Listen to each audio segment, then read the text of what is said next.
श्रीराम जय राम, जय जय राम। श्रीराम जय राम, जय जय राम।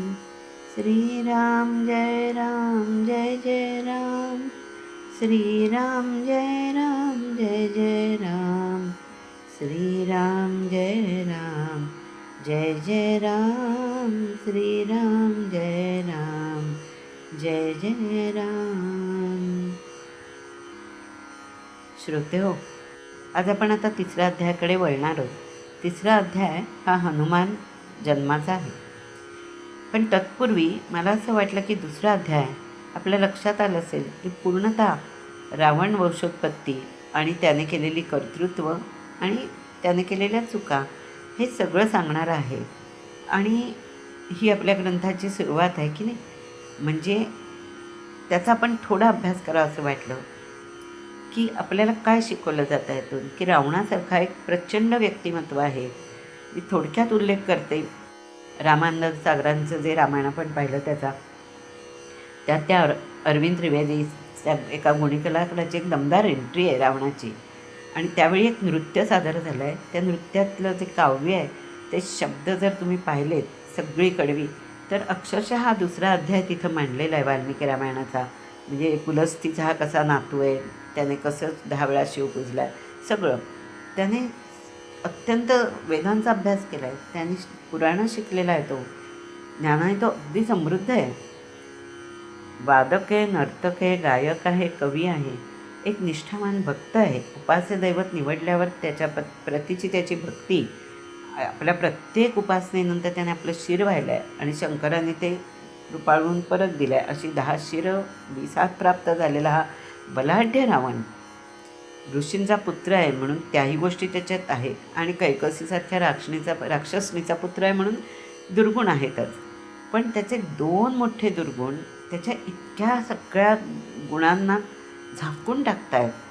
दुर्वासना आणि अहंकार. आणि त्याची पत्नी मंदोदरी जी पतिव्रता आहे, आपण प्रातस्मरणात जिथे म्हणतो अहिल्या द्रौपदी सीता तारा मंदोदरी तथा तीही मंदोदरी. पतनात तारे तिची पत्नी. प्रत्येक वेळी ती त्याला थांबवते त्याच्या वाईट गोष्टीत, पण तो ऐकत नाही. का तर त्याचा अहंकार आडेतो. आणि वर तो समर्थन करतो की राजांनी नाही अहंकार करायचा तर कोणी करायचा. मी सगळं माझ्या सामर्थ्यावर मिळवलं आहे. मी माझ्या सामर्थ्यावर शंकराला प्रसन्न करून घेतला आहे. ज्या सिद्धी, जी शस्त्र मिळवलेत, मग मी का नाही अहंकार करायचा. हेच आहे. केवळ ह्या 2 गोष्टींमुळे त्याचा पूर्ण विनाश झालेला आहे. आणि हे अख्खं रामायण कथाची पुढे घडलेली आहे ती त्यामुळे. एवढं आपण ह्यात बघूया. भले त्यात प्रार्थनाचा भाग आहेच. रामकथा ही मला हेही वाटतं ही सगळी तुम्हाला शिकवते की तुम्ही जे पेरतात ते उगवत असतं. मागच्या जन्मीचंच तुम्हाला भोगायला लागत असतं.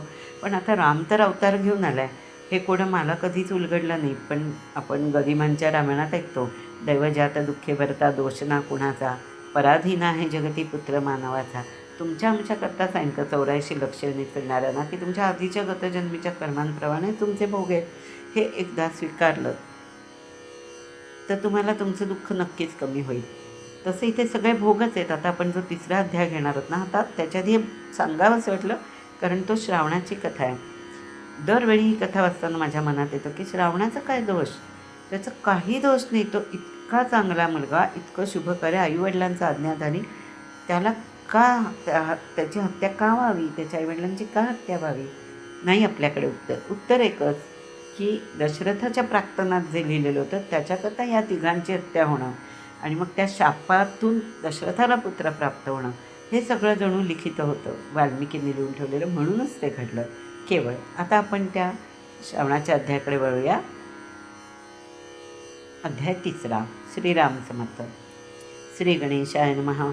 तुम्ही संत श्रोते भाविक, कविमुद्रा रत्न परीक्षक, श्रोता देखोनी मृगांक, वक्ता सोमकांत पाझरे, तुम्ही बोधसमुद्रींची मुक्ते पवित्रे, की चैतन्य नदींची दिव्य नक्षत्रे, की वैराग्यवनींची सुमने विचित्रे, संतरूपे विकासली, निवडली रामकथामृत पात्रे, की ज्ञानभरित पिकली क्षेत्रे, की भजनपंथींची सरोवरे संतरूपे भरली हो, की भवजलद जाल प्रभंजन, अज्ञान तिमिरच्छेदक चंडकिरण, जोका मद गज विदारक पंचानन, मत्सर कानन दहन जो, राम विजय ग्रंथ वैरागर,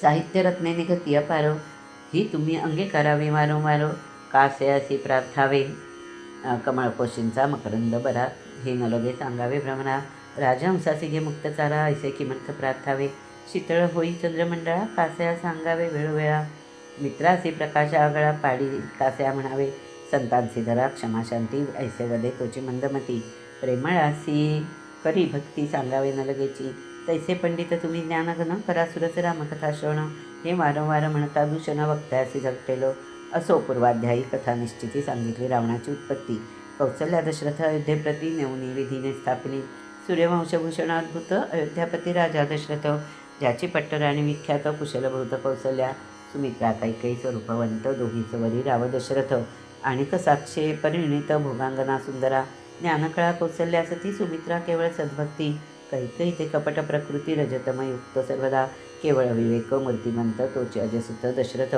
जो परमयोद्धारण पंडित धनुर्विद्या सर्व जाणे, अंधारा माझी शब्द उठता तेथेची बाणमारी अवचिता, धन्य त्याची हस्तकुशलता, वीर दशरथ ऐसा नसे, परिपोटी नसे पुत्र संतान, त्याने राजेंद्राचे उद्विग्न, पुत्राविण शून्य सदन बोलती शास्त्रज्ञ पंडित, शरीर जैसे प्राणाविण तारुण्याविण पंचबाण, दयेविण व्यर्थ ज्ञान, शांती वाचून वैराग्य, संपत्ती जैसी धर्मे विण पंडिता वाचुनी सभासदन, की रहणी विण व्यर्थ ज्ञान, दीपे विण मंदिर जेवी, की वेदांत ज्ञान वाचून कोरडी व्युत्पत्ती व्यर्थ ज्ञान, की सत्पात्रा वाचून दान, की स्नेहे विण बंधू देसा, की जळे विण वापिका, की नृपाविण नगर देखा, की नासिका विण मुखा शोभा जैसी नयची, की फळे विणा तरुवर, की रामस्मरणा विण मंदिर, तैसा पुत्रा विण वंश पवित्र सर्वथा पावन नव्हेची, असो राजा दशरथ संतती लागी चिंताक्रांत, सदा विपिने गहन हिंडत मृगामिषे करुण्या, नावडे छत्रसिंहासन नावडे चातुर्य कळागन गायन, बहुत केले प्रयत्न परी संतान नव्हेची, तो दशरथे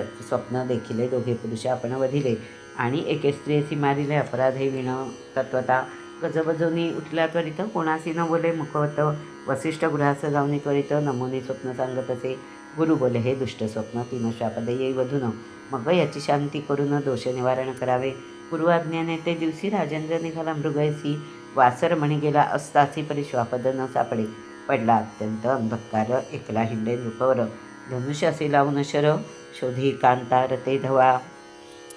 ग्रंथाची सुरुवात आपण पाहिली की कवी ह्या रामविजय ग्रंथाची स्तुती करतायत आणि ती ऐकणाऱ्या संतांची. ते म्हणत आहेत की अज्ञानरूपी अंधकाराचा नाश करणारा असा हा जो ग्रंथ आहे, तो ग्रंथ तो जणू रत्नांची हिऱ्यांची खाण आहे. तर त्यातली साहित्यरत्ने तुम्ही संत नक्कीच अंगीकाराल, ती तुम्ही अंगीकारावी असं वारंवार खरं तर मी का प्रार्थावं तुम्हाला.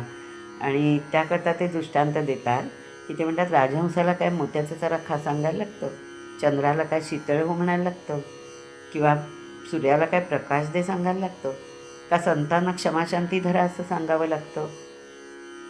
हे जसं सांगायला लागत नाही ना, तसेच तुम्ही पंडित ज्ञानघन आहात, तर तुम्हाला हे मी वेळोवेळी का सांगावं की हे हा ग्रंथ आहे का, हा खूप सुंदर ग्रंथ आहे, हा अज्ञान घालवणार आहे.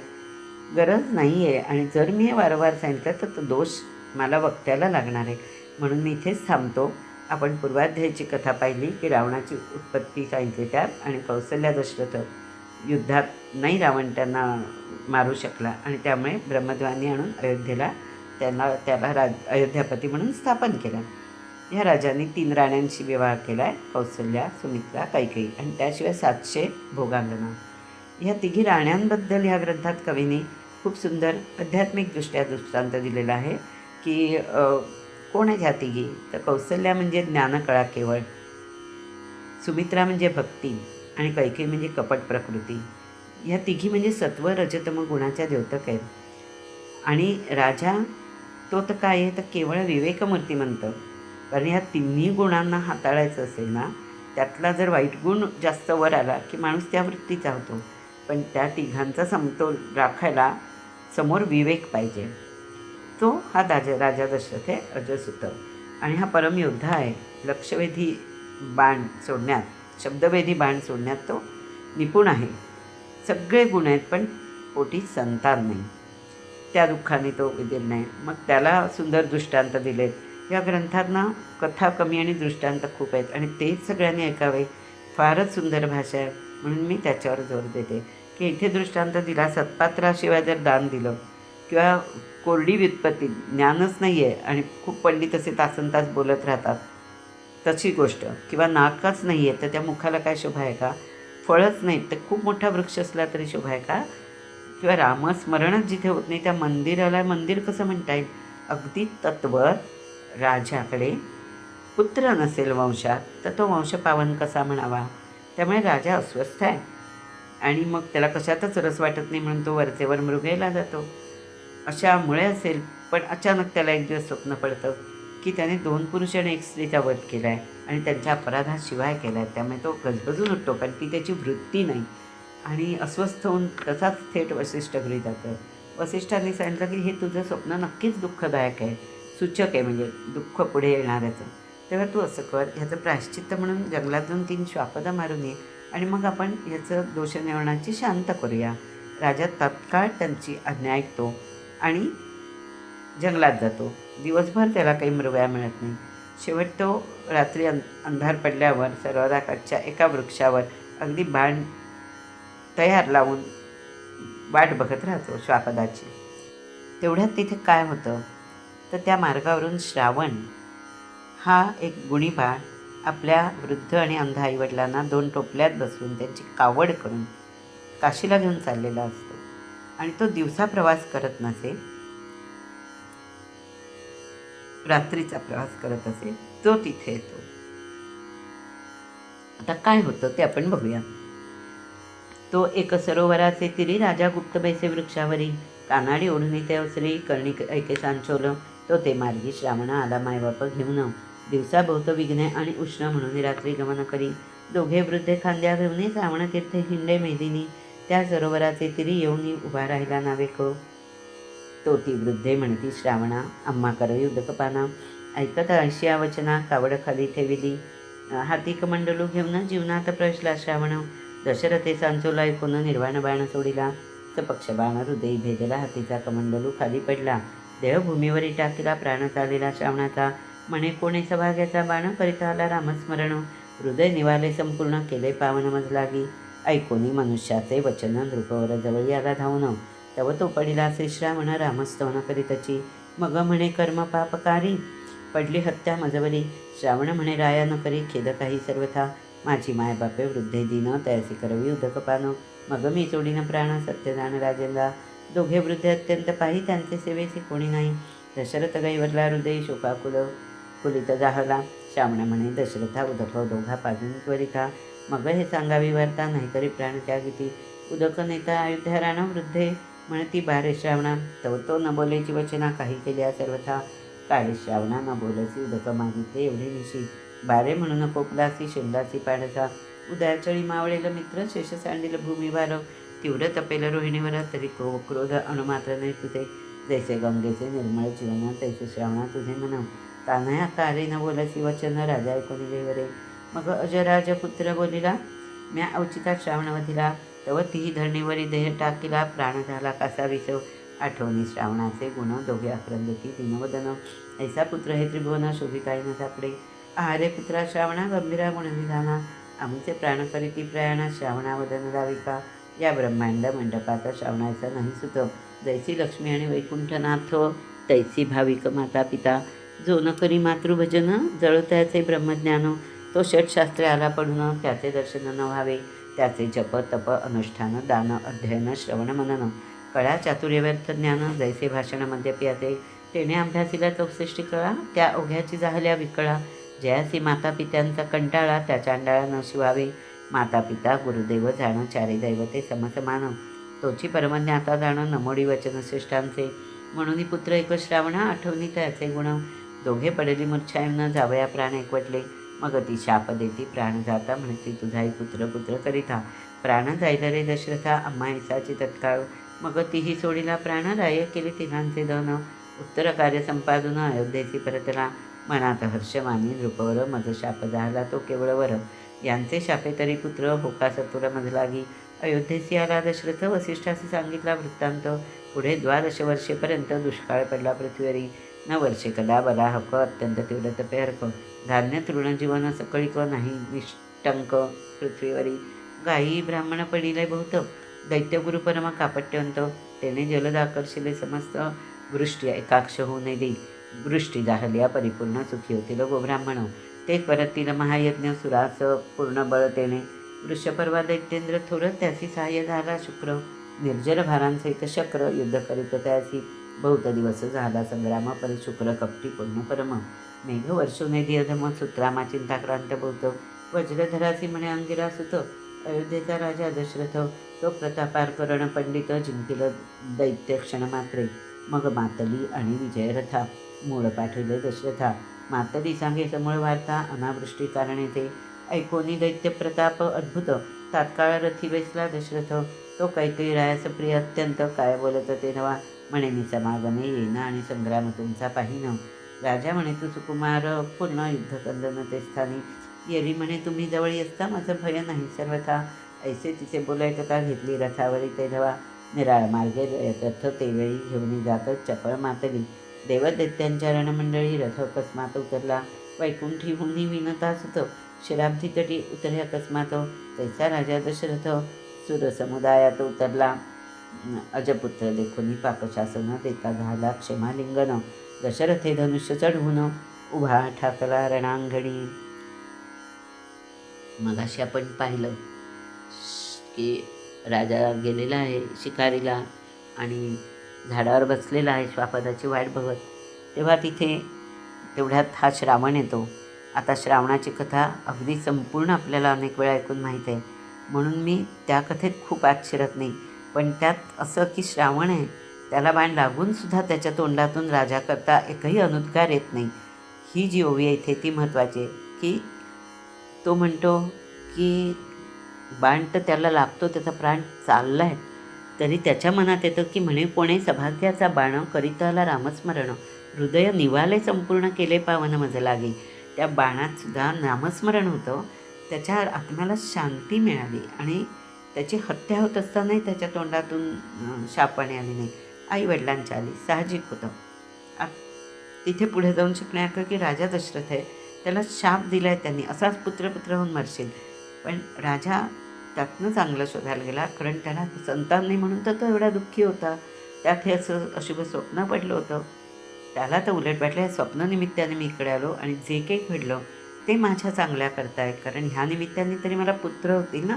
पण ह्या मायबापांचा पवित्र शाप फुकट नाही जाणार, तो घडणारच आणि त्याकरता मला पुत्र होणार. ह्या आनंदातच तो अयोध्येत परत आलेला आहे. अयोध्येत तो परत आला तेव्हा अयोध्येत स्थिती अशी झाली होती की त्यानंतर पुढे 12 वर्ष दुष्काळ पडलेला आहे. आणि असं ह्या अख्ख्या रामाच्या ग्रंथात तुम्हाला बऱ्याच ठिकाणी पुढे मिळेल की जेव्हा म्हणजे त्रेतायुग आहे ना, सगळेच लोक अत्यंत शुद्ध पवित्र होते. त्यामुळे एक छोटीशी सुद्धा चूक झाली तर सगळ्यांना भोगायला लागायची, अख्ख्या राज्याला, आणि त्यामुळे ते राजाला. तसं इथे 12 वर्ष दुष्काळ पडला ह्या घटनेनंतर.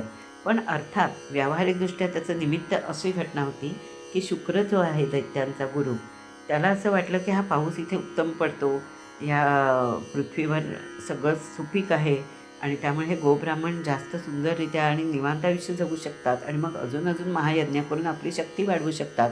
तर सुरांची, देवांची आणि या लोकांची शक्ती वाढू नये म्हणून तो सगळे पाण्याने भरलेले ढग अडवतो आणि पाऊस पडू देत नाही. त्यामुळे इंद्राला युद्ध करायला जाणं भाग येतं. इंद्र पाऊस देतो असा आपला आहे ना, देवता आहे ना, तर त्यामुळे इंद्राला जावं लागलं तिकडे आणि युद्ध करतोय. पण नाही यश येते, कारण हा कपटी आहे ना, आणि त्याला तो वृषपर्वा नावाचा अजून एक दैत्य मिळालेला आहे येऊन, तसाच बलाढ्य. आणि मग अशा वेळेला ब्रह्मदेव सुचवतोय की अरे, अयोध्येत राजा दशरथ आहे ना, तो महापराक्रमी आहे आणि तो ह्यांचा नक्की नाश करेल. तो त्यांना तुझा विजयरथ जो आहे, इंद्राकडे विजयरथ आहे आणि त्याचा मातली नावाचा सारथी आहे, त्याला घेऊन तू अयोध्येत पाठव. तो मातली अयोध्येत येऊन राजाला सांगतो की इथे तुमच्या इथे हा सगळा दुष्काळ आहे, ज्याने तुम्ही चिंतित आहात, त्याचं मूळ कारण असं आहे की शुक्र दैत्यगुरू आहेत, त्यांनी सगळे जलद आहेत, पाण्याने भरलेले जे ढग आहेत पावसाचे, ते अडवून ठेवलेत. त्यामुळे त्यांच्याशी युद्ध जिंकून ते आपल्याला परत सोडवून आणायचे आहेत. असं म्हटल्याबरोबर राजा दशरथ निघाला आहे आणि त्याच्याबरोबर त्याची लाडकी राणी कैकेयी, ती म्हणते की मला यायचंच आहे. अगं तू येऊन तू काय करशील, असं राजा म्हणतोय. मोठं युद्ध असणार आहे दैत्यांबरोबर. ती म्हणते तुम्ही असल्यावर मला काय भय, म्हणून ती तिथे निघालेली आहे. आणि इथे आपण आत्ता म्हणजे आपली कथा संपते. श्रावणाची मी जास्त कथा घेतली नाही, ते त्यात अजून एक असं सांगावं असं वाटलं की त्या निमित्ताने श्रीधर कवी तुम्हाला सांगतायत मातृपितृभक्ती म्हणजे काय. आपण आत्ताही म्हणतो कोणी जर जास्त आईवडिलांचं करत असेल तर हा अगदी श्रावण बाळ आहे हां. कारण इतका आज्ञाधारक असा तो श्रावण बाळ आहे. आईवडिलांची सेवा करणं आणि बाकी तुमच्याकडे किती ज्ञान असलं तरी जर ही सेवा नसेल, त्यांचा कंटाळा येत असेल, तर मग तुम्ही फुकट आहात. तुम्हाला कुठच्याही प्रकारचं जीवनात मानाचं स्थान नाही, असं श्रीधर कवी सांगतात.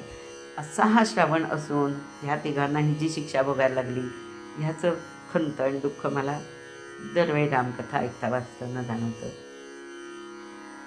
बाणापाठी बाण सोडित, जैसे शब्दामागे शब्द येत, की मेघधारा वर्षत शर सोडित त्याच रीती, जैशा मेघा बाहेर निवडूनी निगती कल्पांत सौदामिनी, तैसा एक एक बाण तुणीरातुनी ओढूनी काढी दशरथ, दैत्यांची शिरे अकस्मात गगनी उडती असंख्यात, जैसे वृक्षावरुनी पक्षी उडत प्रातकाळी एकदाची, माघारले दैत्यभार तेव्हा तो पुढे आला वृषपर्वा, कपट कळा युद्धमावा नाना प्रकारे जावित, परी दशरथ बाण सामर्थ्य कापट विद्या नचले तेथे, जैसे मूर्खाचे वाग्जाळ समस्त उच्छेदी पंडित एक शब्दे, जैसा मंत्रवादी महामती त्यापुढे भूतचेष्टा न चालती, तैशा दशरथापुढे युद्धगती कदा न चालती त्याच्या, देखोनी दशरथाचा प्रताप तेव्हा विरथ झाला वृषपर्वा, पाठी देऊनी तेव्हा निगता झाला सवेग, गुरुते शिंपिला वैश्वानर तैसा क्रोधायमान झाला शुक्र, रथी वैसवनी अशर सोडिता झाला प्रतापे, ज्यात वेदास्त्र ते अवसरी सोडिता झाला देवांवरी, अयोध्या दिशे झडकरी जलदास्त्र प्रेरले, शुक्रे वातास्त्र सोडिले अद्भुत येरे आड घातले पर्वत, वात कोंडिला समस्त दैत्यगुरूने देखिले, मग सोडिले वज्रास्त्र पर्वत फोडिला समग्र, दशरथे सोडिले माहेश्वर देखोनी वज्रास्त्र विराले, शुक्र परम क्रोधायमान काढिला एक निर्वाण बाण, रथाचा आख छेदून टाकीता झाला ते धवा, आख छेदिता अकस्मात खाली पडावा जो दशरथ, तो कैकई देखून धावत घालून हात आख धरी, पर्वताकार रथ थोर दंडावरी घेतलाच भार समग्र, वीर श्रीरंगे नृपवर समाचार नेतो, दशरथे सोडिला निर्वाण बाण तोडिला कविता चंदन, अश्वांसहित फुटके करून रणमंडळी पाडिला, विरथ जेव्हा झाला शुक्र दशरथे काढिला सूर्यमुख शर, मणी याचे छेदिन शिर कापट्य मुकुटासहित पै, मागुती विचारी अजनंदन शुक्र तरी केवळ ब्राह्मण, याचा रक्षण या प्राण मुकुट मात्र छेदावा,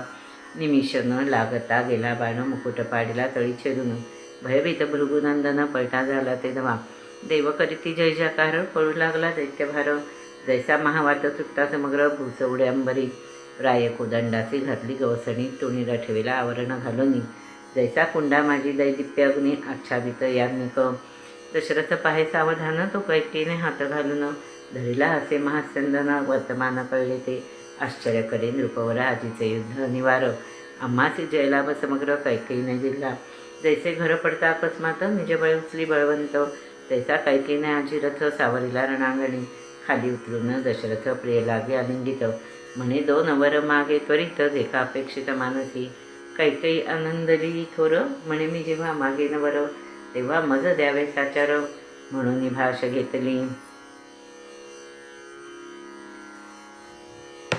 युद्धाला आलेला आहे दशरथ. विषय आपल्याला माहिती आहे की शुक्र दैत्यगुरू वृषपर्वा नावाच्या अजून दैत्याच्या मदतीने त्यांनी पावसाचे ढग रोखून धरले होते आणि त्यामुळे पृथ्वीवर 12 वर्ष दुष्काळ होता. आणि त्याकरता ह्या दोघांशी युद्ध करायला गेलेला इंद्र त्याला काही यश येत नव्हतं, म्हणून दशरथाला बोलवून घेतलेलं आहे युद्धाला आणि त्याच्याबरोबर कैकेयी हट्ट करून आलेली आहे. हे युद्ध खूप अनिवार्य झालं. त्याचं वर्णन आता आपण जे सगळं वाचलं ते आहे की एका पाठोपाठ एक दशरथ बाण काढत होता आणि अनेक दैत्यांना त्यांनी मारलं आहे. अगदी जसं झाडावरून पक्षी असे उडून जावे तशी शिरं उडत होती दैत्यांची रणांगणावर म्हणे. त्यामुळे बराचसा दैत्यभार उलटा पळूनही गेला. पण वृषपर्वा जो होता त्याच्याकडे कपट कला होती सगळी, ती वापरत तो दशरथाशी लढत होता. पण दशरथाच्या बाणात असं सामर्थ्य होतं की त्याची कापटविद्या नीट चालत नव्हती. आणि मग त्याला दृष्टांत सुंदर दिला आहे की जैसे मूर्खाचे वाग्जाळ समजतं उच्छेदी पंडित एक शब्द आहे, जैसा मंत्रवादी महामती त्यापुढे भूतचेष्टा न चालती, तैच्या दशरथापुढे युद्धगती कदा न चालती त्याच्या.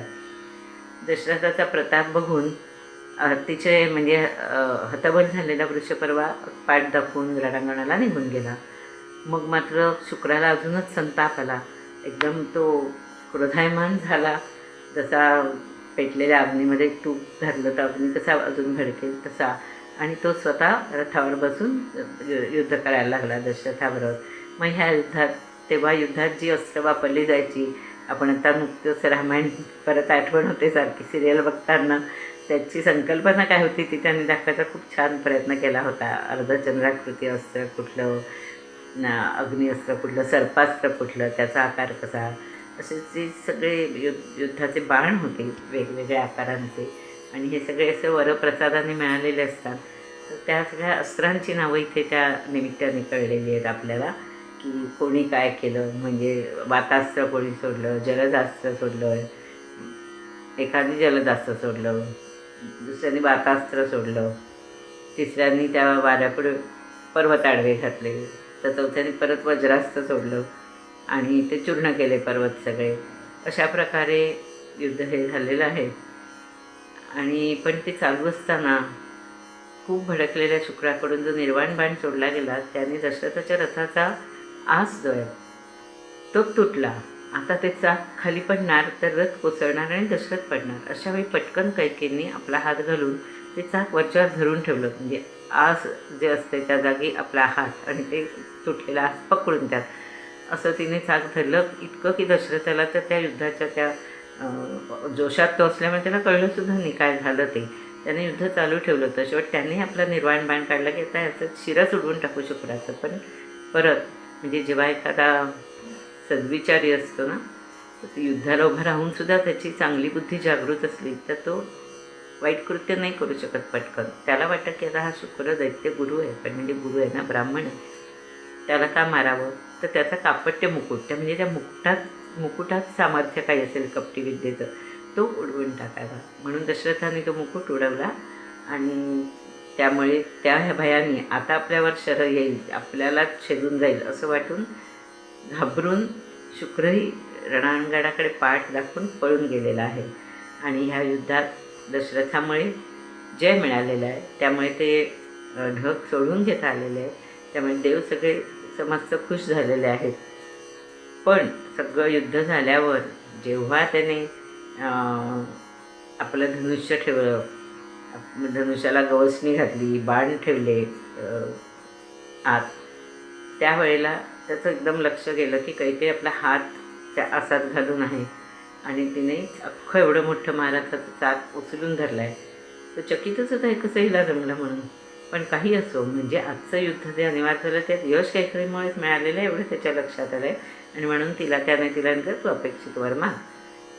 कैकेयी ती इतकी आनंदलेली असते यश आलेलं बघून, किती म्हणजे आत्ता मला मागण्याचं काहीच नाही आहे, पण मी ठेवून देईन, योग्य वेळी मागायला राखून ठेवते 2 वर तुम्ही दिलेले माझ्या कौतुकाचे, आणि मी ते नक्की घेईन असं कैकेयी म्हणते. आता ह्याला जोडून उपकथा आहे रामायणात, की मग हे कैकेयीने एवढा मोठा रथ सावरला कसा, त्याची कथा आहे सुंदर. आपण बघूया आता पुढे. महायुद्धी जयपूर्ण कैकेयीस यावया कारण, काय होते तीच वरदान तेची कारण ऐकपा. पितृगृही कैकेयी असता एकतापस्याला अवचिता, तयासी प्रार्थोनिया माता राहावी ती जाहली कैकेयीची. ऋषी वैसेला अनुष्ठानाते माता निरोपी कैकेयी ते, उपकरण सामग्री लागेल याते ती सिद्ध करोनी दैजे. पुष्पे धूप दीप आरती सिद्ध करोनी देते ऋषी प्रती. येरू प्राणायाम करुनी निश्चिती ध्याने झाला निमग्न, तव कैकेयीने घेऊनी मस लाविली ऋषीच्या मुखास.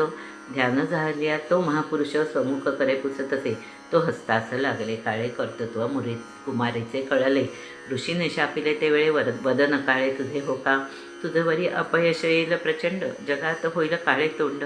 पुत्र द्वेष करशील उदंड, नसते बंड वाढविसी. मातेने समाचार ऐकून वेगी धरले ऋषींचे चरण, स्वामी कैकेयी बाळ ज्ञान नेणून कर्म हे केले. काही द्यावेची वरदान मग ऋषी कृपाळू होऊन, म्हणे संग्रामी पती लागून जय देईल महाराणी. पूजा सामग्री दिली समस्त तरी हा हस्त होईल यशवंत, त्यावर या समय अद्भुत जय प्राप्त कैकेयी ते. असो इंद्र आणि बृहस्पती दशरथाचे यशवानिती, वस्ते भूषणे अमरपती देता झाला राया ते. वस्त्राभरणे अद्भुते दिव्यमणी दिला कैकेयी ते. येरीने घातला वेणी ते परमप्रकाशवंत जो, तो देव आचार्य बोले वचन, रायासी काय आहे पुत्रसंतान. दशरथ म्हणे पुत्रवदन, देखिले नाही अद्यापि. सुरगुरु म्हणे रायावर वरिष्ठा, त्रिभुवनपती येल तुझ्या पोटा. ज्याचे ध्यान लागले निळकंठा, सनकादिक भक्तासी. जो माया चक्रचाळक, अनंत ब्रह्मांडांचा नायक. जो कमलोद्भवाचा जनक, तो पुत्र देख तुझा राया. जो वेदशास्त्रांचा जिव्हार, जो आदिमायेचा निजवर. जो पुराण पुरुष अगोचर, तुझा पुत्र होईल की. विभांडकाचा पुत्र शृंग ऋषी, हरिणी गर्भसंभूत तेजोराशी. त्यासी आळावे नाना सायासी, पुत्रेष्टी कराव्या. त्यास नाही मनुष्य दर्शन, देखील नाही स्त्रियांचे वदन. त्याच शब्द विषय मोहन, करुणी गायन आणावा.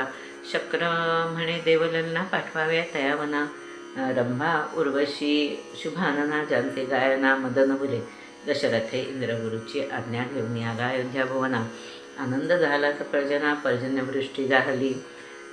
आता कैकेयीला या हाताला यश का मिळालं त्याची उपकथा आहे रामायणामध्ये, की ती आपल्या आईकडे आणि छोटी असताना एक तापसी आले. मला जे आठवत आहे त्याप्रमाणे ह्यात तर उल्लेख दिसत नाही, पण दुर्वास मुनी येतात आणि आई त्यांचं स्वागत करते आणि ते अनुष्ठानाला बसतात. आणि आई त्या छोट्या कैकेयीला सांगते की त्यांच्या आता नंतर पूजेला बसतील त्याची सगळी सामग्री तयार करून दे. तर ती सगळं छान तयार करते पूजेची, म्हणजे दूध देत आपण ताट टबक तयार करतो ना पूजेला जायला, तसं ते सुंदर करते. पण पुढे अशी गंमत होते, छोटीच असते आणि ती बघते की ऋषी बसलेले ते एकदम ध्यान लावून असे प्राणायाम करत.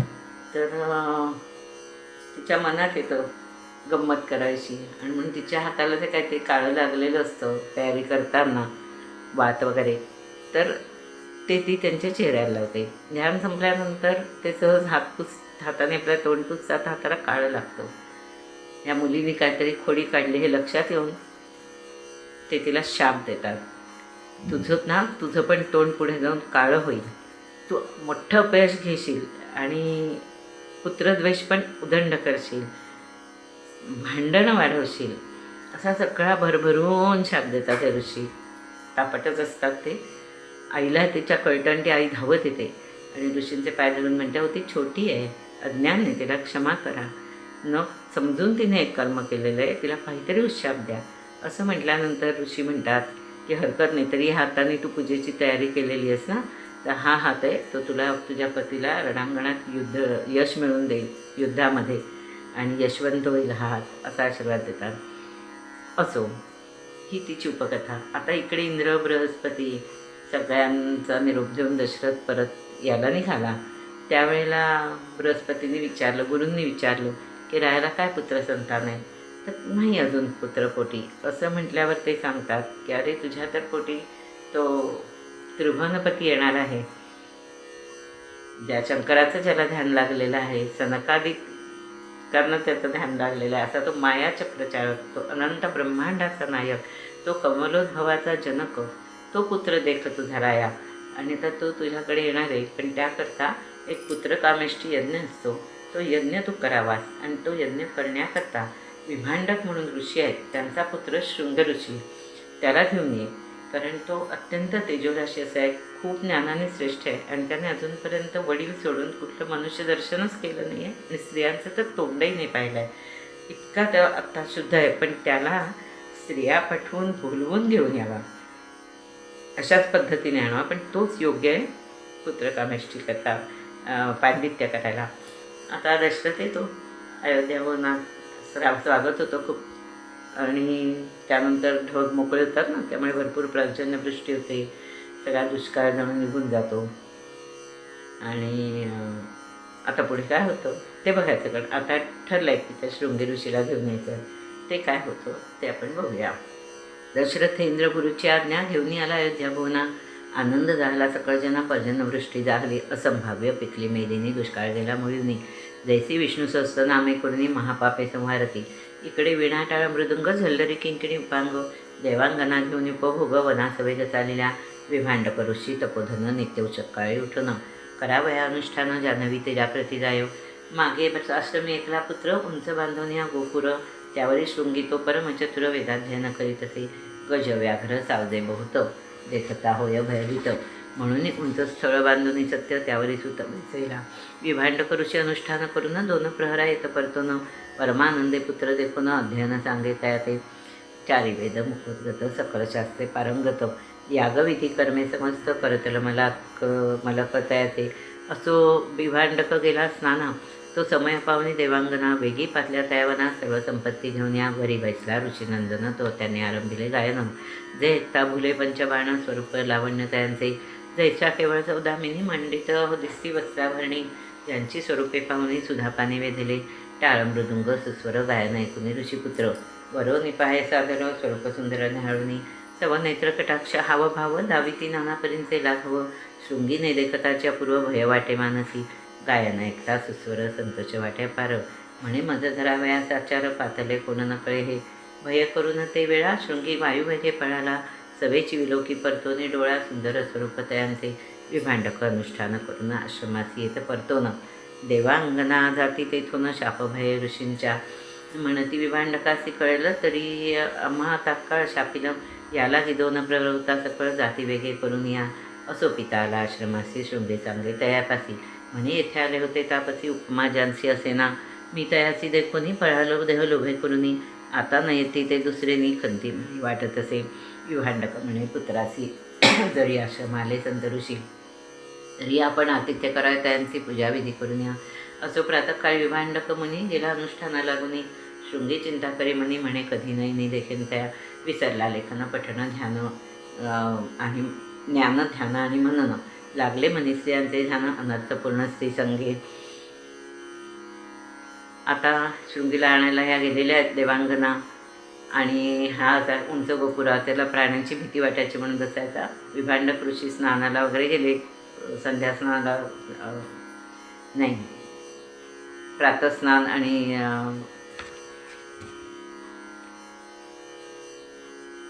अनुष्ठान करण्याकरता की त्याला त्यांनी बसून जायचे अभ्यासाकरता आणि दुपारी परत यायचे 2 प्रहराला. हे सगळं बघून ठेवलेल्या देवांगना असतात त्या तिथे येतात, नृत्य करायला लागतात. तो आता त्यांनी मुहून केलेला आहे, त्याने स्त्रीच नाही कधी पाहिलेली. तर त्याला ते गाणं तर कानाला छान वाटतं आहे, पण एकीकडे भीती वाटते की हे असे विचित्र त्यांचे अवयव आणि चेहरा आणि हे कोण आहेत ते त्याला कळत नाही आहे. म्हणून तो घाबरून पळतो आहे. आणि तेवढ्यात विभांडक ऋषी अनुष्ठानावरून येतात म्हणून या देवांगना निघून जातात आपल्याला शापतील म्हणून.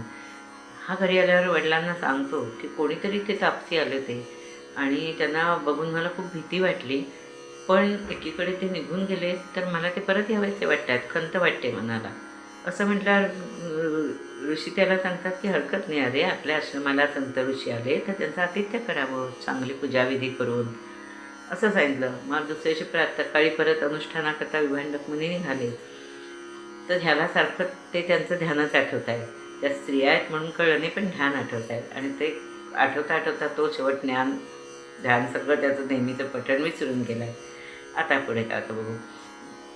आता इथे ह्या निमित्ताने श्रीधर कवी आहेत, त्यांनी स्त्री ही कशी अनर्थाला कारण आहे, म्हणजे विशेष करून ज्याला आध्यात्मिक प्रगती करायची आहे त्याच्या बाबतीत स्त्रीमुळे किती विघ्न येतात. आपण विश्वामित्राची कथा पाहिली, पराशराची कथा पाहिलेली आहे. आपल्याला म्हणजे या मोठमोठ्या ऋषींच्या बाबतीतल्या गोष्टी आपण ऐकलेल्या आहेत नाही का. तेव्हा त्यांची 12,000 वर्षांची तपश्चर्या भंग झालेली आहे तेवढ्यामुळे. आणि शंकराच्या बाबतीत असे अनेकदा प्रयत्न केलेले आहेत. स्वतः आपल्याला खूप कथा माहिती आहेत की पार्वती स्वतःसुद्धा अनेकदा वेगवेगळ्या रूपात अवतरलेली आहे त्याचं ध्यान मोडावं म्हणून, अशा कथा आहेत. तर मग ह्या स्त्रीचं कसं स्त्रीमुळे कसं अनर्थ त्याचं वर्णन इथे श्रीधर कवी करतात. ज्याने स्त्रीनं देखिले स्वप्नी त्याने ती विलोकिता नैनी. गेला सर्व विसरून अनर्थ कामिनी तपासी. मग जास अखंड स्त्रीचिंतन ते कैसे करतील जन. मूर्तिमंत भवाब्दी कामिनं भुलवी सज्जन जाणते. स्त्री केवळ अविद्येचा पसारा, महा अनृत्या अविचारा. सकळ असत्याचा थारा, भय न घरी पापाचे. स्त्री अनर्थाचे गृह सबळ, की कलहाचे महामूळ. की विषवल्लीचं केवळ स्त्री रूपे विस्तारली. स्त्री कामाची विशाळ दरी, की ते क्रोध व्याघ्राची जाळी खरी. की ते पाप समुद्र लहरी, की ते भाजन सत्याचे. की ते दुःख वृक्षाचे श्रेष्ठ फळ, की ते मोहाचा पर्वत सबळ. की ते मत्सर वनीचं केवळ वनाची केवळ किंवा भ्रांती अवतरली. की दंभाची मूर्ती म्हणत की दंभची मूर्तिमंत विरुढला, की अहंकारच गड बांधिला, की मूर्खत्व सकळ त्या स्थळा मिरास करून राहिले, की स्त्री मूर्तिमंत भवव्याधी, की षडुर्मेची भरली नदी, की सकळ विकारांची मांदी माई यात्रेची आली त्या ठाया, कवणे निर्मिली हे कुऱ्हाडी, सबळ पुण्यवृक्ष तोडी, की अविश्वासाची बेडी जीवाच्या पायी ठेवली, की स्वर्गमोक्ष अर्गळा सत्य दर्शने पुरुषाचे चित्त चोरित, स्पर्श बळेवीर्य हारित आसुरी प्रत्यक्ष कामिनी, कौटल्य दंभचं युक्त क्षमा शौच विवर्जित, महामंत्राचे सामर्थ्य क्षणे हारित नकळेची, गौडी माधवी पैष्टी तिनी मदिरा ऐशा प्रकटजनी, चौथे मध्य ते कामिनी दुर्गंधी नाहणी पापाची, काय विद्या काय तप कायचे ध्यान काय जप, कासया ज्ञान कटाटोप हरले सर्व स्त्रियांनी, जिव्हा दग्ध पराने पाही हस्तदग्ध प्रतिग्रही, मन दग्ध स्त्रीचे ठाई करुणी काय जप तप, व्यर्थ करिता पुरश्चन स्त्रियेने हरुनी नेली मन, करू बैसता जो ध्यान ध्यानी चिंतन स्त्रियेचे. इथे स्त्री किती म्हणजे ह्या प्रगतीला कशी अयोग्य आहे असं म्हटलेलं आहे. इतकी जरी किती निंदा केली तरी त्यांच्यामध्ये त्यांच्याकडे विकार जास्त असतात आणि त्यामुळे तुमचं म्हणजे मग असे जे दृष्टांत दिलेत ते असे आहेत की म्हणजे अगदी पुण्यवृक्ष आहेत तर ती कुऱ्हाड आहे ते तोडणारी, किंवा ती अविश्वासाची बेडी आहे, किंवा स्वर्गमोक्ष अर्गळा जी काय करते तर पुरुषाचं चित्त चोरते, दर्शनाने पण दिसली तर चित्त चोरते, स्पर्शबळे वीर्य चोरते, अशी आसुरी येते राक्षसीने जणू, असं बरीच इथे निंदा केली आहे. आणि असंही म्हटलं आहे की 3 कुठल्या मद्यांची नावं लिहिली आहेत, गौडी माधवी पैष्टी अशी ह्या 3 मद्य आहेत, मदिरा आहेत, आणि चौथी मदिरा म्हणजे कामिनी आहे. असं जप तप ध्यान जे असतं ते सगळं नष्ट होऊ शकतं जर आपण स्त्रीच्या अधीन झालो तर, असा इथे अर्थ घ्यायला हरकत नाही. आणि मग तुम्ही किती पुरस्चरणं केली पण जर तिने तुमचं मन हरवून नेलं तर काहीच उपयोग नाही. आणि त्याच्याकरताही त्यांनी सुंदर म्हणजे एक दृष्टांत अर्थी सुंदर आहे की जिव्हा हरवणे असं आहे की जिव्हा दग्ध पराने पाहिजे, परानं घेतलं तर जिव्हा दग्ध होते, हात दग्ध प्रतिग्रही, तुम्ही प्रतिग्रह घेतलात दुसऱ्याकडनं दान घेत राहिलात सारखं तर तुमचे हात दग्ध आहेत, पण मन दग्ध आहे ते स्त्रीचे ठाई जर जडलं तर, त्यातच रमलं तर. आणि त्या निमित्ताने स्त्रिया कशा साधकांना किंवा म्हणजे आध्यात्मिक मार्गात कशा व्यत्यय आहेत ह्याच्याबद्दलच्या ओव्या आपण काही वाचल्या. तिथे आपण पुढे जाऊया. या शृंगी ऋषीला मनवायला आलेत, त्याला ओढ वाटावी आणि त्याच्या पाठोपाठ तो यावा अयोध्येला असा हेतू आहे. काय अध्ययन काय कीर्तन व्यर्थ गेले पुराण श्रवण, काय धरुनी धर्मदान स्त्रियांनी मन हरियले, स्त्री स्वरूपाची धरून दिवी महानरकाची वाट दावी, संज्ञानासही भुलवी वनी हिंडवी विषयांचिया, की काळे दूती पाठविली देखा चाळवूनी नेत महानरका, दुरावले मोक्षसुखा अधप्पाती पाडिले. आता असो हा अनुवाद, जरी कृपा करील ब्रह्मानंद तरी सतुटेल भवबंध हृदयी बोध ठसावे, जरी कृपा करील जगज्जीवन तरी हरिरूप दिसे जनवन, कैचा पुरुष न पुसक कामिन व्यापिले पूर्ण श्रीरामे, नर नारी मिथ्याभास अवघावतला पुराण पुरुष, जै कृपा करील सर्वेश ब्रह्मानंद स्वामी पै. असो आता शृंग ऋषी म्हणे कधी येतील ते तापसी, तो अकस्मात त्या समयासी रंभा उर्वशी पातल्या, उत्तम स्वरूपे मंजुळ गायन सुंदर मुखा कर्णनयन, शृंगी लागी खुणावून कामभाव जाविती, नाना पक्वाने अमृत फळे शृंगीच देती बहुरसाळे, मग तो उतरोनी खाले जवळी येऊनी बैसला, त्यांची कुसे आवडी करून सांगा तुमची नामखुण, ही गलंडे काय म्हणून वक्षस्थळी तुमच्या, येरी गदगदा हसती तुझे हा माथा शृंग निश्चिती, म्हणून निशृंग ऋषी म्हणती तुझे लागी ऋषीपुत्रा, आमचे नाव गलंड ऋषी बहुसुख असे आम्हापाशी, येरू म्हणे ते दाखवा आम्हासी चवी कैसी पाहो पा, त्या म्हणती जी तत्वता कामासन तुझं शिकवू आता, तो मदने मोहिले ऋषी सुता आसक्त सुरता लागी होय, मग तो म्हणे मी तुम्हा आधीनं जिकडे न्यालं तिकडे येईन, मग त्यांनी विमानी बैसवून आणेला अयोध्येसी, दशरथे करुनी नमस्कार केला बहुत आदर, म्हणे महाराज तुम्ही बहुत थोर दर्शनामा दिधले, मग पाळक कन्या आपुली शृंग ऋषीस दिधली, लग्न सोहळा तेवेळी 4 दिवस झाला, मग ऋषी मिळविले बहुत जे शापानुग्रह समर्थ, वसिष्ठ मुख्य आचार्य जेथ न पडेकत पदार्थ न्यून काही, इकडे ज्ञानी पाहे विभांडक मुनी, तो स्त्रियांनी सुतनेला चाळवुनी, परमक्रोधाविष्ट होऊनी अयोध्येसी पातला. तो ऋषी वेष्टीत देखला पुत्र जैसा नक्षत्री वेष्टीला रोहिणीवर, की किरणी वेष्टीला दिवाकर तैसा स्वसुत देखिला. स्नुषा देखुनी नैनी विभांडक निवाला मनी. दशरथ लागला ऋषी चरणी आनंदे करुनी ते नवा. विभांडक आनंदे बहुत नृपासी आशीर्वाद देतो. तुझं होतील चौघे सुत जे का समर्थ त्रिभुवनी. असो यज्ञमंडपी शृंगी आपण सकळ ऋषीमंडळ घेऊन. स्वाहाकारासी अवदान मंत्रयुक्त टाकीत. पूर्णाहुतीची एकाळी प्रत्यक्ष प्रकटला ज्वाळामाळी. जैसा सूर्य उगवे उदयाचळी प्रातःकाळी अकस्मात. चत्वारी शृंग द्विमूर्धन सप्तपाणी त्रिचरण. देखता यज्ञ नारायण ऋषीजन सुखावले. हाती पायस ताट भरून शृंगीपाशी देत कृशान. म्हणे अविलंबे पिंड करून तिघी राणी अंसी दैजे.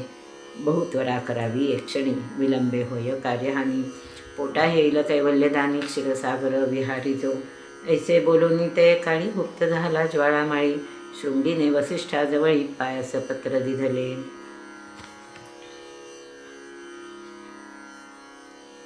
स्त्री कशी साधनेत हानिकारक आहे याच्या अजून काही दृष्टांत आजच्या अध्यायात सुरुवातीला दिलेले आहेत.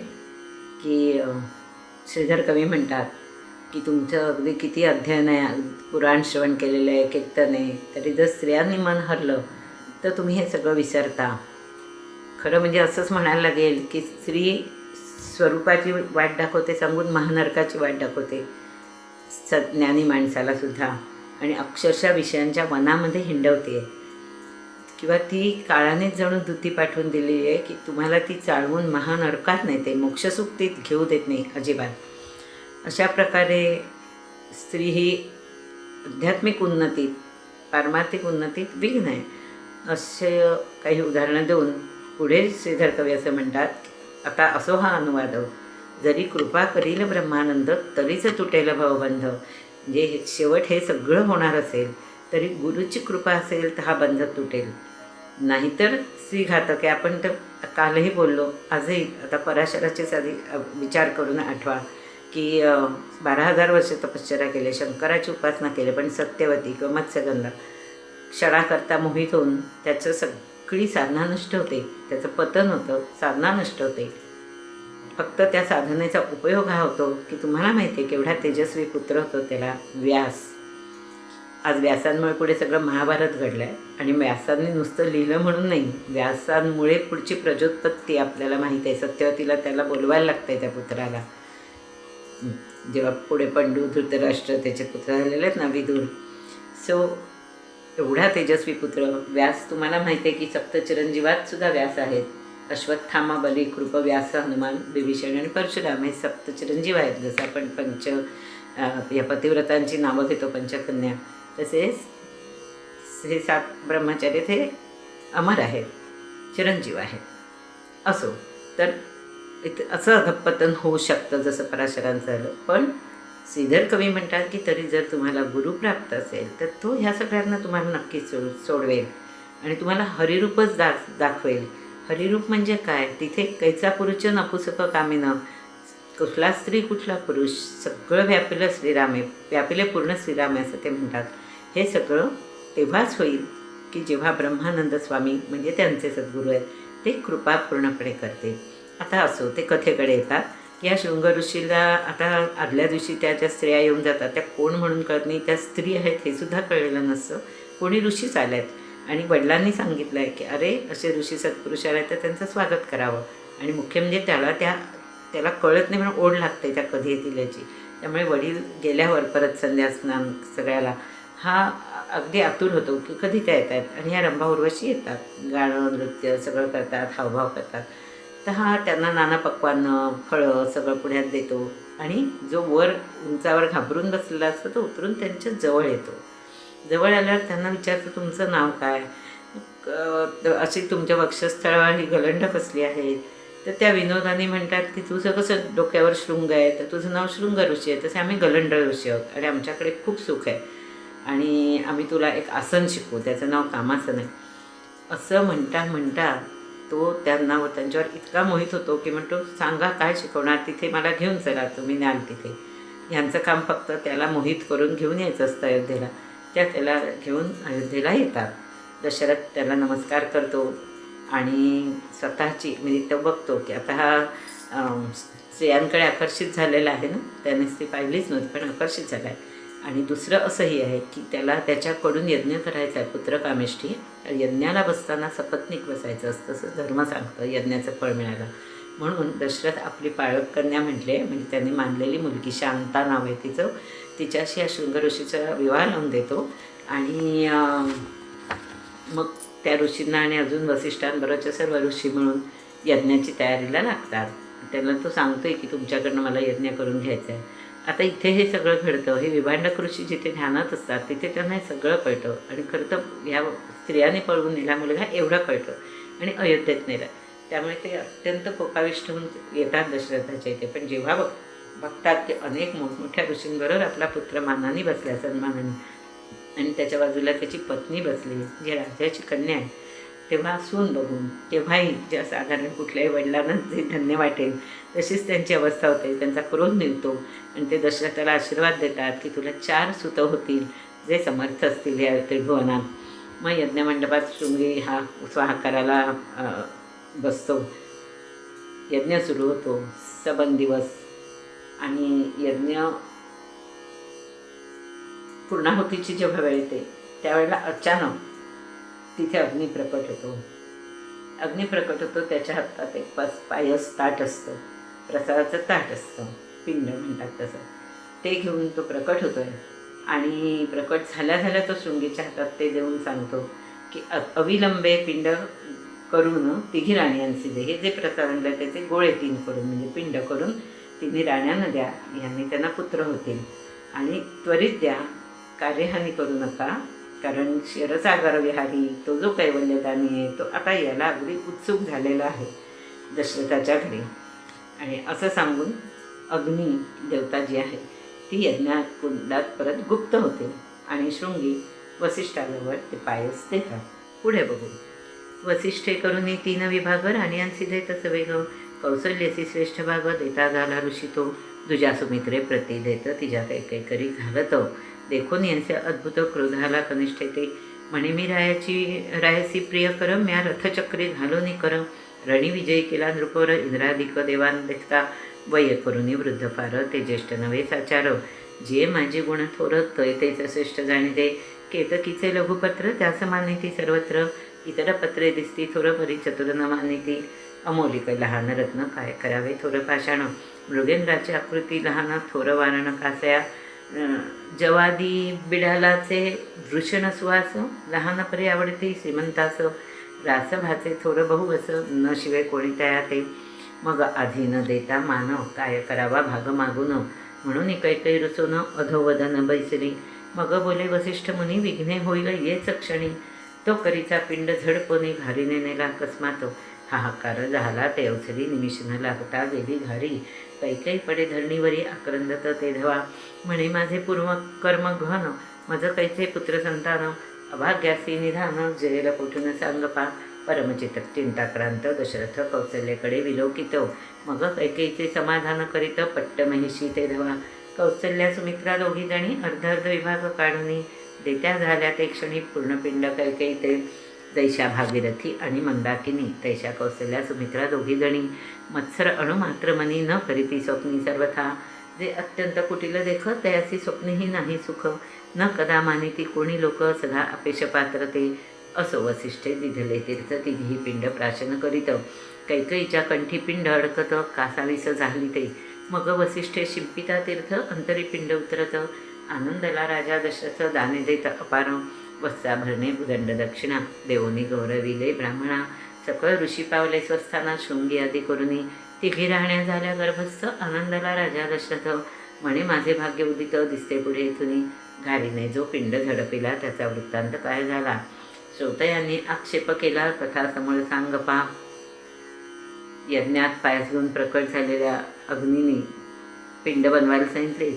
तातडीने वसिष्ठांनी 3 पिंड करून एक एक राणीला दिला. पहिला कौसल्याला दिला श्रेष्ठ भाग, दुसरा सुमित्रेला दिला आणि तिसरा कैकेयीकडे घेऊन आले. तत्क्षणी तिला क्रोध आला. आपण आधी पाहिलं की या 3 राण्या कशा सत्व रज तमगुणी सांगितल्यात त्यांनी, तर तशी ही तमोगुणी तिला राग आला. तिचं म्हणणं काय की मी वयाने लहान असेन त्यांच्यात, पण कर्तृत्वाने मी मोठी आहे ना, आणि जो कर्तृत्वाने मोठा तो मोठा, कारण मी युद्धात माझा हात घालून राजाचे प्राण वाचवलेले आहेत. मला पिंड प्रथम द्यायला होता, मला का उशिरा दिला? रुसली आणि मान खाली घातली. तेव्हा वसिष्ठांना जाणवलं की ही आता उशीर करते तर विघ्न होईल, कारण तसं अग्निदेव सांगून गेले. म्हणून वसिष्ठ ते बोलायला जात आहेत तोवर आकाशातून एक धार आली आणि तिने तो पिंड उचलला आणि घेऊन गेली.